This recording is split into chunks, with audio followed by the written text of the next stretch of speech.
the Pod Network Entertainment.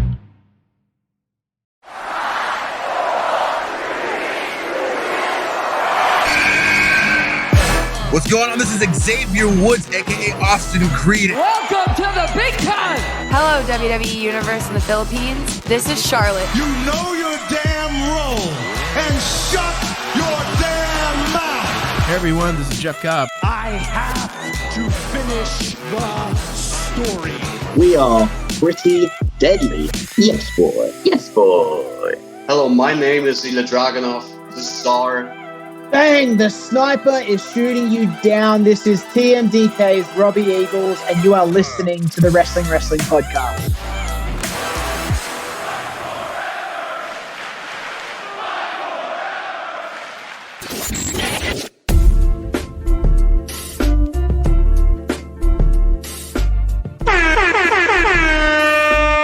You're listening to the longest-running weekly episodic Filipino wrestling podcast. This is the Wrestling Podcast. Stan C and Ro Moran, the OGs of the WWP, coming to you for another audio-only episode. We're recording this on a Monday night, and we've had quite a weekend. Both good and bad for us as members of the wrestling industry, of the Philippine wrestling community. So let's start with the good first. Para naman di puro nega, puro BVs, diba? So we gotta thank everyone who showed up for Wrestling Quiz Night on Saturday at Hobby Stadium. We were really afraid na the storm and the floods would turn away a lot of people. So the fact na meron pa rin mga naglaro, we had 5 teams essentially playing for Wrestling Quiz Night. And it meant a lot to us to get to see a lot of you in person. Kahit na si Glendale hindi siya nag-pull through with the theme songs like he promised. But it really does mean a lot to us na we got to see you in person, that we got to have a good time. And we have to thank our partners for also helping us make that possible. So maraming salamat kina Steven and Wayne of Hobby Stadium and the rest of the team over there who really took good care of us. Thank you as well to Dwayne of Everybody's Toys and Collectibles, who was even there to play with everybody. So that was pretty cool. And to Mr. Jansen Alcantara and Hobby Line Toy Store for sponsoring our main prize of the evening, which was the Sensational Sherry action figure. Yeah, I mean, you said there were 5 teams, pero yung pala, it turns out nasakto yung 5 teams for the space that we had at Hobby Stadium. We were right next to a birthday party, and then, we managed to make all of that work. We were right next to a Pokemon tournament and a birthday party. Yeah, so it all worked out for what we got. So maraming salamat to our new friends at Hobby Stadium for just having fun with us. And then because it was such a really nice turnout, then we have a lot more in store coming your way. Care of Hobby Stadium. Then also want to shout out Mac, one of our players, who is apparently a podcast listener. He said the fun part about these things is we also find out who actually listens to the show, other than the people who show up to stream, make themselves known to streams and live events namin. So we found out that Mac, I don't think I've ever encountered him before at any of our previous events. It's a watch party. So Ako rin, yeah. He came, he played, he didn't do that well, admittedly, pero it's nice that, we were still able to, get people in na hindi namin kilala. So I hope that you come by for the next events, wherever they may be, whether it's Hobby Stadium or elsewhere, and whatever they may be as well, whether quiz night or watch party. And, we hope to meet more of you. Those that we don't get to interact with on the regular, on social media or on the stream. So, please come by. We really would love to meet more of you.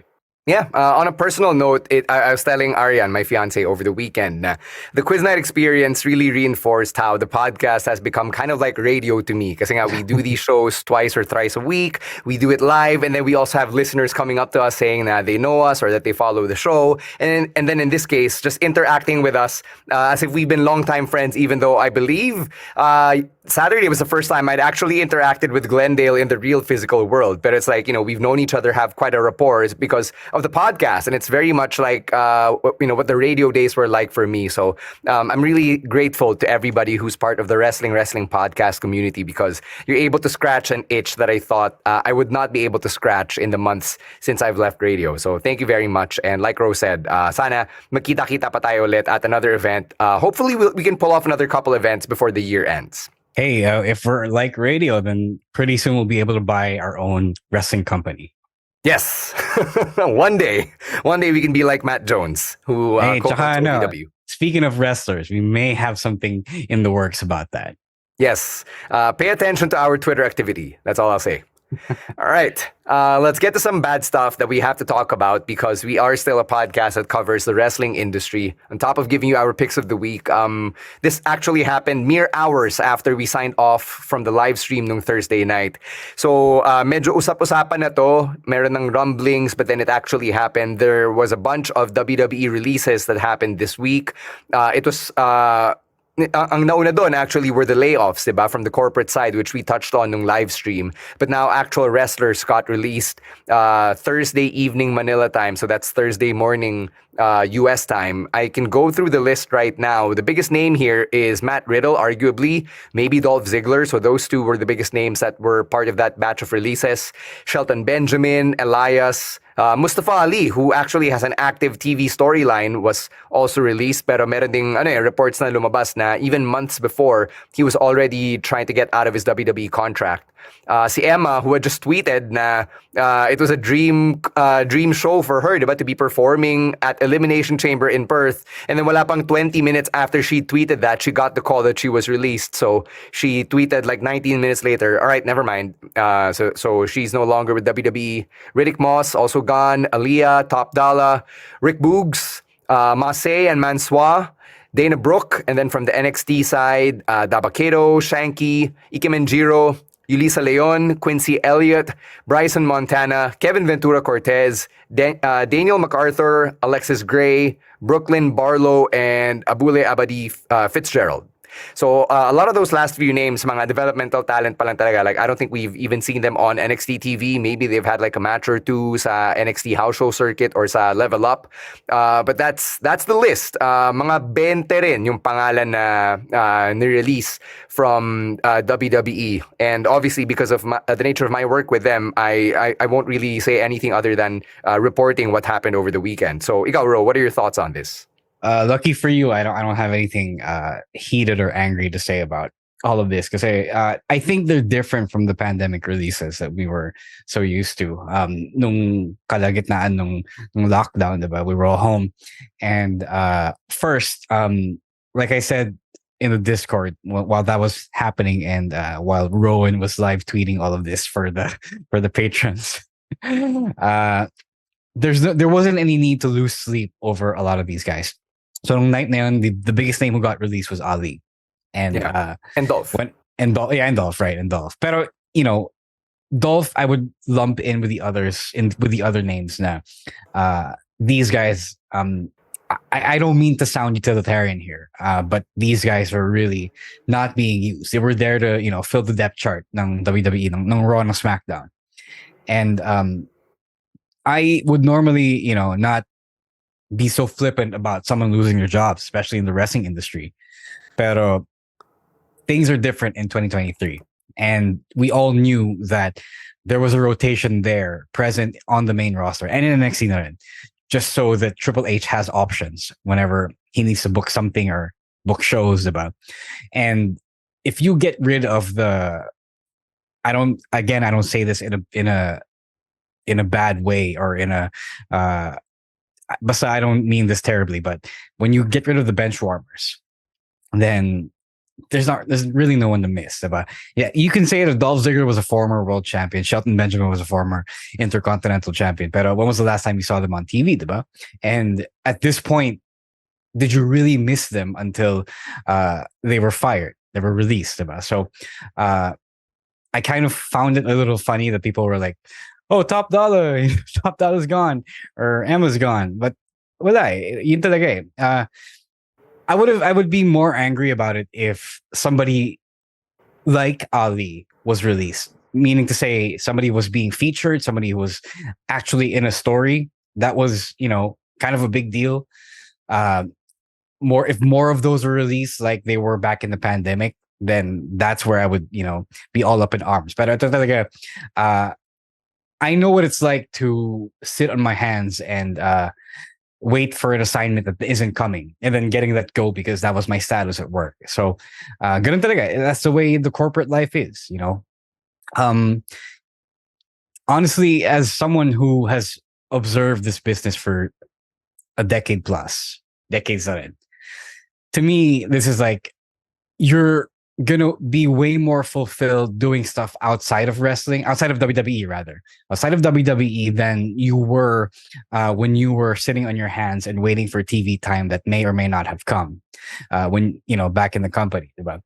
So if you're all about actually doing the wrestling, then this is it. This is your moment. Like Matt Cardona, he said to the people who got released, this is, the beginning of a new career. You don't have to make it be the end of your career.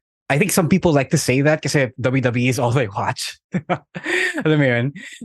So when they see that someone's not in WWE anymore, they tend to not follow them the way we do. Kasi, alam mo yun, maraming papanoorin. But, I saw a really nice Matt Cardona versus Tyler Breeze match from a few weeks ago in Prestige Wrestling. Yung isang one of the home bases ni Kid Bandit. And that kind of stuff proves that there is life. And as wrestling fans, if you are as dedicated to these people, to some of these people as you say you are, then you will go out and seek these new places that your favorites are going to, right? It's not fair then for you to be a wrestling fan and to not follow these wrestlers that you liked going elsewhere. That's why I find it so weird that people will say, I find it so weird that people will discount a place like AEW or NJPW because it's not WWE. But you're fans of these wrestlers. Why wouldn't you watch where they're going? Parang if you're a CM Punk fan, I mean, I think CM Punk fans, for all the toxicity they give, they are at least great examples of this now. Because CM Punk appeared elsewhere, they went to the other place, or at least they watched the other place. They gave it a chance. I would hope the same for Bryan Danielson fans like myself, but some of you I know are still dismissive of AEW. So yun, it's really nothing to lose sleep over. Really, it's not 2020 or 2021 where walang ibang bukas sa tindahan except for AEW and WWE and sometimes ROH to a certain extent. So that's why I'm not sad. Like, it's only really sad if you don't watch anything else, Yeah. Before, I mean, these people will never fall off my radar unless they deliberately fall off the radar. I think to add to that lang, it's always sad to hear that somebody lost their job, regardless of who it is and whatever their position is at whatever company. But as Ro just mentioned, the wrestling landscape is so different in 2023, and it's thriving. It's alive again, diba? For I would say 95% of these wrestlers, they will be able to keep making bank off of the name that they established while they were in WWE. In fact, I guess the best example one can point to is Steph Delander, FK Persha Pirota, who never made it to the main roster, and yet she was able to find her gimmick alongside Matt Cardona, and they've become like the new king and queen of the indies, where she's actually making a killing, diba? So, I'm not saying that all of these wrestlers who just got released will be the next Matt Cardona and Steph Delander, but the path is there. And if the path isn't there, then as Matt Cardona obviously showed us 3 years ago, you can create that path for yourself. And that's why I'm optimistic for a lot of these wrestlers na they'll be able to bounce back kasi they didn't get to WWE because of pure dumb luck or whatever. There must have been something there that led them to WWE, and I'm sure that same raw talent or that skill or whatever it is will help propel them somewhere else. Ang sa akin lang naman is, if you feel despair now because these guys got let go, then follow them. Follow wherever they go. Diba? If you support them, then make their new home a nice place for them to be in by watching it and supporting it. One of our friends, Shane, is pretty much the de facto marketing director of DDT in Japan. Diba? So, be like that. Be big fans. If you say you're big fans, and be a big fan wherever Dolph Ziggler goes, wherever Shelton Benjamin goes. I know I'll be a fan of wherever Ali goes. So, put your money literal where your mouth is, where your feelings are. Yeah. So there, those are our thoughts on the releases that happened over the weekend. I'm just hoping na hanggang dyan na lang, obviously, just because. I think so. On that point, I think so. Kasi yun nga, sinabi ko nga na a lot of the names that we were seeing get released in real time no Thursday night. All I saw was these were the people I don't see on TV. And lalo na sa mga developmental talents sa PC, diba? So I think for one thing, they will leave untouched whoever is in Triple H's bigger rotation, diba? Like if Triple H has time for you, then I think they will keep you around.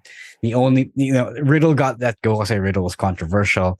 I'll say this about Riddle. I was a big fan of the guy in his indie days when he was making bank and Evolve before Evolve was purchased by WWE, diba?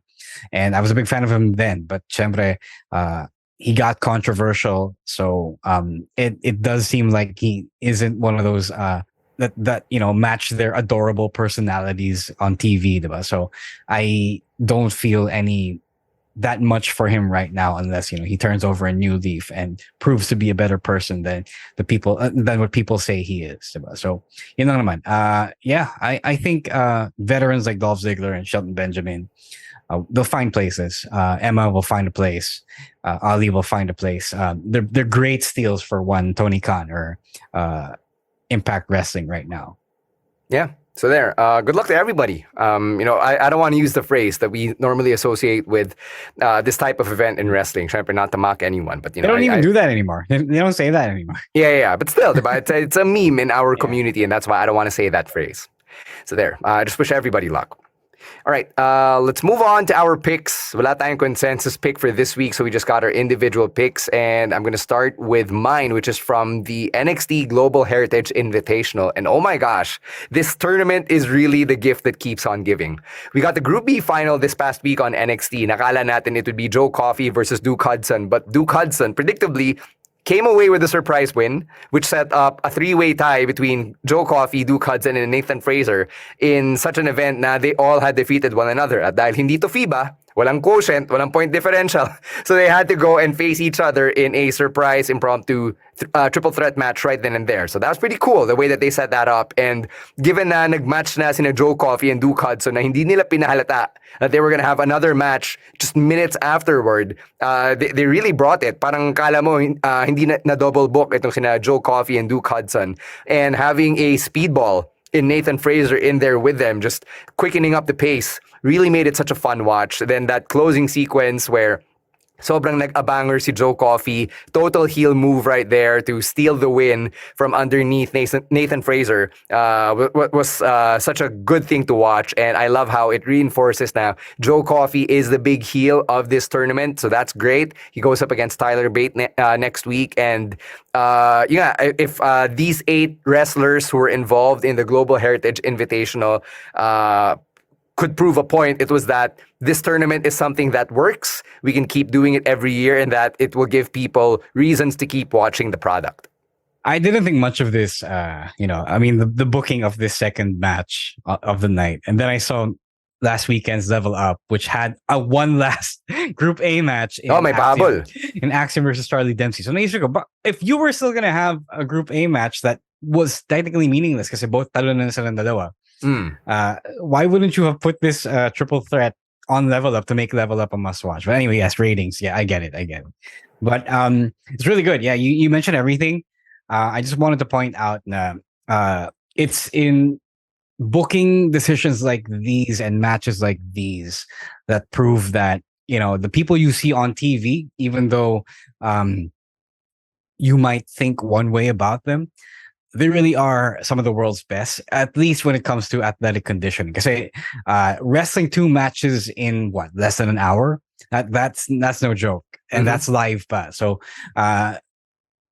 2 guys wrestled their second match without any noticeable fatigue, and that's huge. And people might not think much about Duke Hudson, but that guy is not to refer to the other company, but he's elite.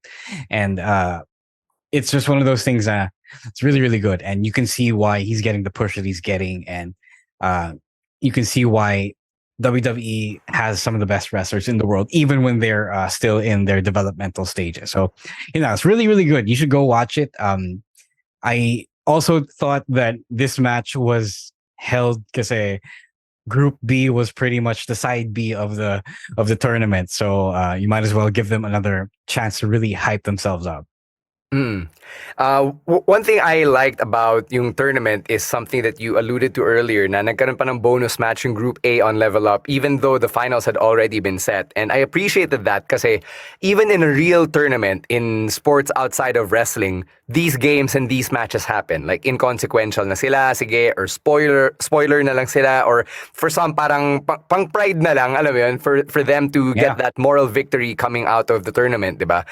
Kind of like Gilas versus China nung FIBA World Cup, diba? Both Gilas and China were no longer in the running to make it to the quarterfinals, but they had that one game where there was that narrative, diba? You had all the layers, the politics heading into it. So I'm not saying Axiom versus Charlie Dempsey had all of those layers. It's just that these matches and these games still do happen even though nakaset na whoever's advancing to the next round. So I appreciate that NXT included that detail because that really is how tournaments work in real life. Yeah, on that note, you guys should watch. This isn't my official pick, but you guys should still watch Charlie Dempsey versus Axiom and Level Up. Because the whole tournament really made Level Up kind of must watch. So I appreciated that they did that for the show, even though it doesn't really draw people, especially when NXT already draws a fraction of the main WWE fan base. So still, please go watch it, especially if you really love this tournament. Mm-hmm. Speaking of the tournament, Rowen's pick is also from said tournament. It's Butch versus Tyler Bate, a rematch of their classic TakeOver Chicago bout from 6 years ago. Was it? I mean, there have been so many, Pete Dunne versus Tyler Bate matches. Like that was the final of the first UK Championship tournament. Oh, yeah. So, sobrang dami na nga naman in the WWE banner alone, right? So, Rowen was super excited about it and he really liked how Butch stayed one step ahead of Tyler Bate, even when Tyler Bate tried to sucker him in with Buck and Bang, which show yung chemistry nina Tyler Bate and Butch. Malamang. And it was also cool seeing them steal each other's finishers. So that's pretty good. I don't know if you noticed this, Ro, but si Vic Joseph was saying na si Butch finished off Tyler Bate with the better end, not the bitter end. Yeah, was that like an upgrade on his normal finisher? I don't know. I don't know Pete Dunne enough for that. But it was different, yeah. It wasn't the bitter end. So I don't know if that was like another finisher that we don't know about. I've never seen it before from him. So maybe it is. I don't know. Yeah, ito sabi ni Rowen in his notes na it was a modified bitter end kaya si Vic Joseph called it the better end. And I was like, okay, I guess we're seeing Butch tweak some stuff here during the Global Heritage Invitational. So that was good. Maganda rin na because of the time limit step, diba, in 12 minutes, nakita mo na talagang gigil na sila to finish right here, right now. So that was part of what added to the drama of this Tyler Bate and Butch match. So I really liked how they closed it out by upping the stakes, knowing now whoever was going to come out of that match was heading straight into the finals against whoever was going to come out of Group B. Yeah, this is a fine match. I just liked Axiom versus Tyler Bate a lot more from last week, from the previous week rather. Knowing kasi what Pete Dunne and Tyler Bate can do, this was kind of a little disappointing for me. But yes, kasi it's TV. There's 12 minutes. And it syempre won't be the same as whatever bout they had in NXT UK and NXT before, where there was a lot more freedom to do their thing. So, it's all right. I mean, it's okay. So it's still a must watch, especially if if you're not super familiar with British Strong Style, which is, their faction. And Butch won. I think the right person won. Syempre, it's kind of sad for Tyler Bate, pero syempre, technically Butch is the guy on the main roster. So technically, in kayfabe, that means like he is the better, the better one out among the people in Group A who are still in NXT. So sucks to be Tozawa here. So yun. All right. We're going to take a break. When we come back, we'll take on the last half of our Picks of the Week episode. But first, a quick word from our other podcasts right here on the Pod Network. Let's cross over to AEW Dynamite Grand Slam with Chino's pick, and it was their opening match, the championship match between Eddie Kingston and Claudio Castagnoli. So I believe it was title versus title, so that was pretty cool. Sabi ni Chino na Eddie Kingston being the perennial underdog isn't as believable anymore because of how hard he hits and how champion na rin naman siya heading into this. So what do you think about that? That particular note, I don't know. It's easy. I think it's easy to buy Kingston as an underdog, especially when you put him next to Claudio. Like, yung physique pa lang, diba? I mean, I don't mean to disparage people's physiques, especially when I know they could go. But the eye test alone will tell you, or could tell you rather, na one is better than the other. So at this point, being the champion that has beaten Kingston for so long will definitely make Kingston the underdog here. Yeah, halata naman from the storytelling pa lang na Eddie Kingston is such an underdog. Even the way that he delivered his promo sa parang aping-api siya. Alam mo yun? Parang napakaswerte niya just to get this crack at Claudio and then for their match to be for the ROH World Championship. So I'm gonna have to disagree here. Na Eddie Kingston was as underdog as an underdog can get. Sabi rin ni Chino na it was good that Eddie Kingston's now a double champion because he's able to represent both Ring of Honor and New Japan Strong on a much more consistent basis, and it also allows Claudio to have an out and get back into the main action of AEW canon as part of the BCC. I kind of agree with this kasi Claudio kind of double dipping between Blackpool Combat Club business and then stuff in ROH was kind of weird. So it's good na at least dyan na siya, nakapirme na siya. This match was also pretty hard-hitting, and Chino felt na high-stakes matchup talaga to, and that the false finishes were executed properly, with both men leaving the match looking good. Yeah, I generally agree na it was so fun. Eddie Kingston and Claudio Castagnoli go back such a long time, and to AEW's credit, they have made a point naman to emphasize na may history sila both in and out of the ring. So they were able to bring that to the action in spades, and it reflected in the story they were trying to tell. And it was very cathartic to finally see Eddie Kingston have his moment where he takes the world championship from Claudio, and then Claudio went out of his way to shake Eddie's hand and have him and hand him the belt right after the fact. So good stuff from Eddie and Claudio. Yeah, it was actually the best match of the night. Like, I actually felt bad for everyone else to have to go after that because not only was it a good match, but it was like the highest the crowd could ever be. Buti na lang hometown boy din si MJF kasi Kingston getting the cathartic moment was almost pretty much unbeatable. To the point where Kingston was a double champion, he actually had to cancel all his independent appearances. Kasi he has to be busy working for both AEW, ROH, and New Japan. So that's sort of I mean, like, it's a nice problem to have. I mean, not because you have injuries or a deteriorating physical condition, but you're finally working in the big time at this point exclusively. So that's one of our dreams as wrestlers, diba? So he wins, but the indies lose. So naman. It's really, really good.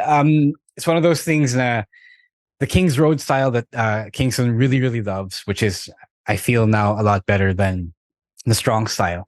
It really works. It works for the Western wrestling crowd.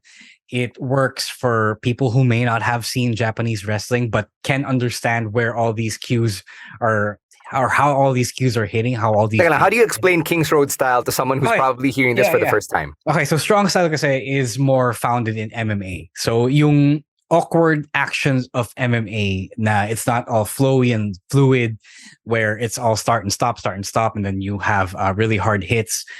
That's Strong style. So it's not like that now in New Japan, in modern New Japan. So when you watch, and when you fire up a New Japan pay-per-view now, or a show now, what you're not seeing is Strong style. If you go back and watch New Japan from even as late as the early 2010s or the late 2000s, ibang-iba yung style niya.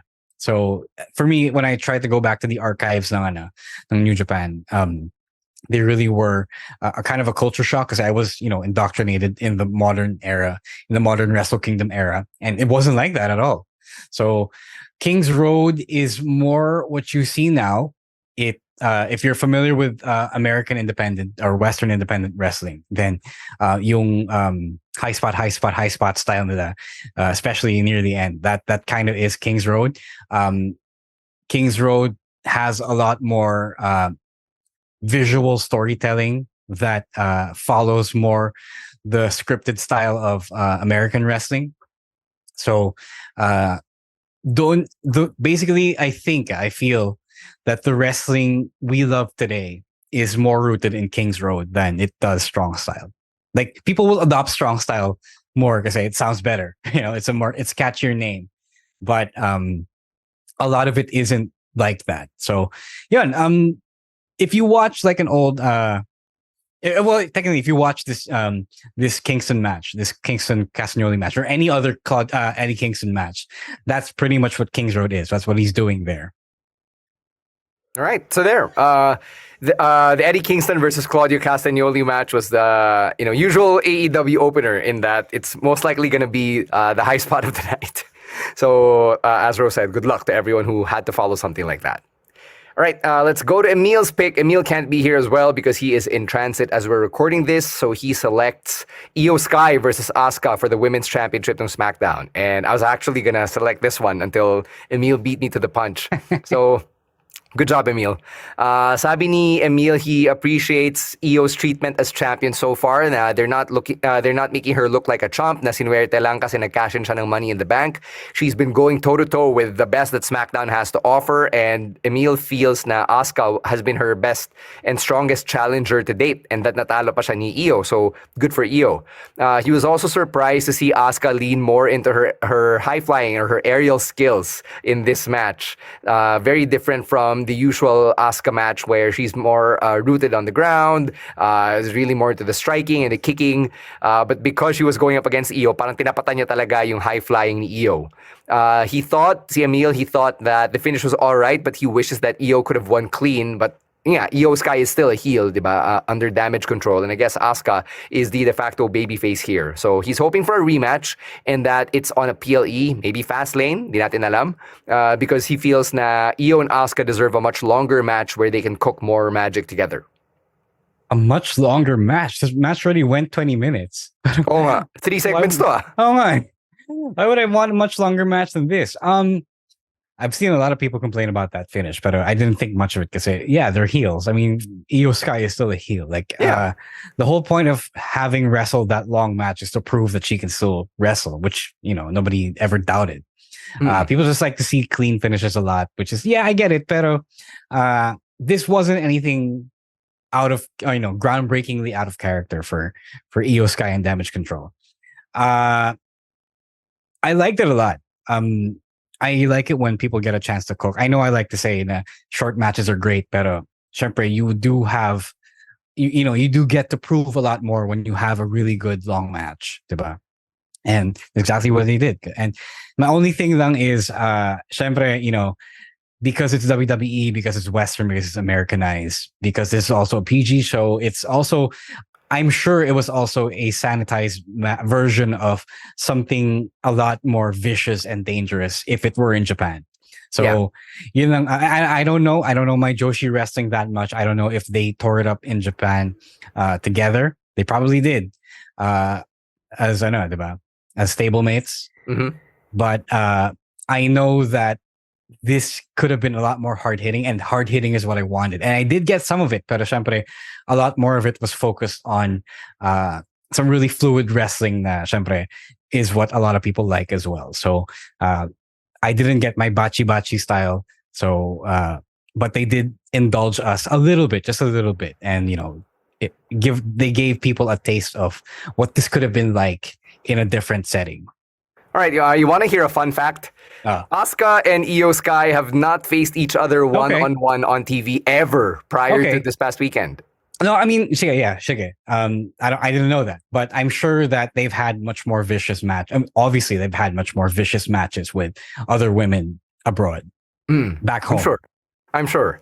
What I like about this match is that it reminded me of my favorite eras of SmackDown, which are 2016, right after the mid-2010s brand split, and the early 2000s, where it was very much a wrestling-centric show. So I felt like having a match like Asuka versus Io really put us in that mindset once again and set that mood for a very action-packed episode of SmackDown. So, I do want more of this on my blue brand, and this is the type of stuff I'd like to wake up to on a Saturday. Tama.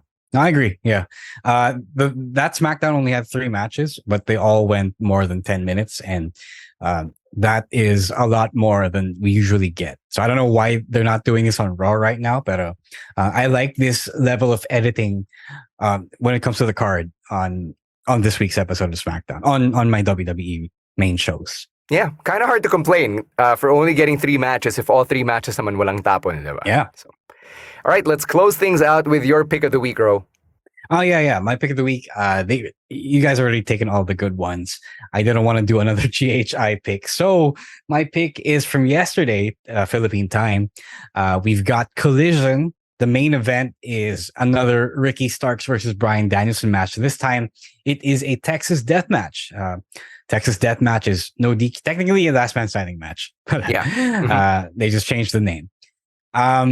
It's pretty much like the strap match. That's kind of reductive, but I say that because the level of violence is similar, and because you got like 20 minutes to cook, they were able to do their thing. They were able to deliver the same kind of intense action.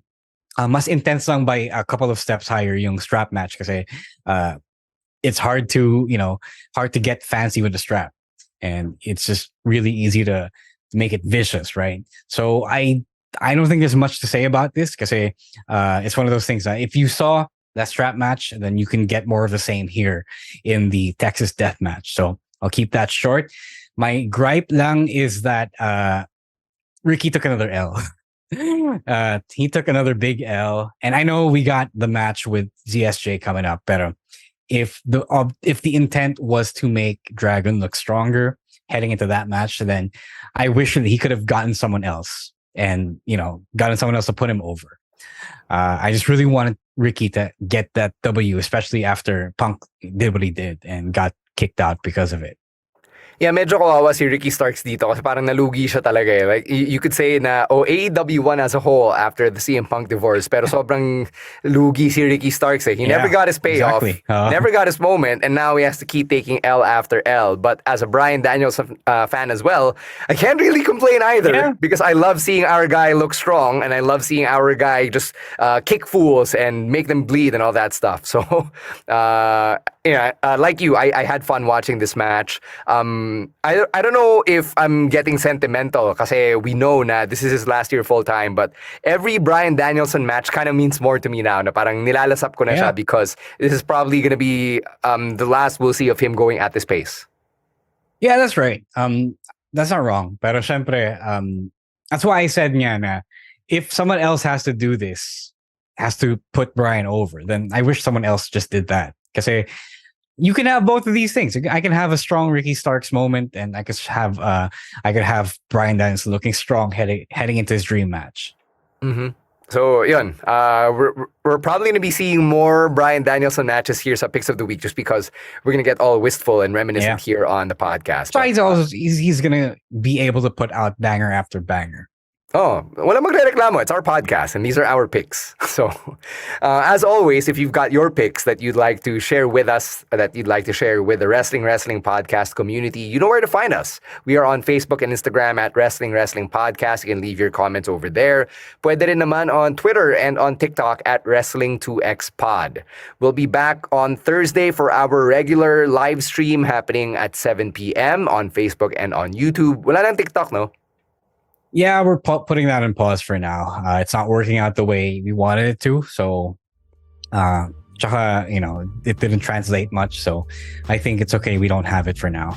Yeah, but we are in the usual spots that you can find us in. So go check that out wherever you get your podcasts when these episodes get released. A couple of plugs, of course, MWF, we've got the live tapings na postponed from yesterday dapat. It's going to happen on October 1 at Mandala Park. Same place pa rin, same time, 4 p.m. It's MWF tuloy ang laban. So please catch us there at Mandala Park. You can still get your tickets over on tickettome.net. Pwede rin namang in person when you show up. You've got the Action Novela TV episode episodes airing every Monday night. As we're recording this, we're actually gearing up for the live stream on both the MWF and Rock of Manila pages, so go catch that. And if you need someone to process the Netflix docu-series Wrestlers with, nag-record kami ni Grace Leader ng episode kanina for post-show recaps. That episode is already up on Spotify and your favorite podcast feeds. So go check that out if you want to just break down some big points coming out of that 7-episode docu-series on Netflix. Again, it's called Wrestlers. We got to get out of here. Thank you very much to Babyface producer Jasper for all of the work that he does behind the scenes and the rest of the TPN crew as well. And we're going to, you can keep tabs with us on social media individually at Chino Supersized, at Monday Night Rowen, at EML_Meister, at Rowiswar, and at _Stan C. New Pasabay Run is up. Yes. Go check that out. All the details are on the Facebook page, facebook.com/Wrestling Podcast. Yeah, just send us a PM and we'll get right on it. Yeah, sumasagot kami. As in, mabilis kami sumagot. Yeah. Go message us over there for your legit wrestling goods. All right, on behalf of Romoran, my name is Stan C. Another episode of the Wrestling Podcast is in the books. Stay safe, stay healthy, and don't be a dick. Wrestling Podcast out. Bye-bye. Peace. The opinions of podcast creators, hosts, and guests are not necessarily reflective of the official stance of the Pod Network Entertainment, its hosts, or other network programs. The content created by the people behind the podcast is personal and not meant to harm any religion, ethnicity, group, organization, company,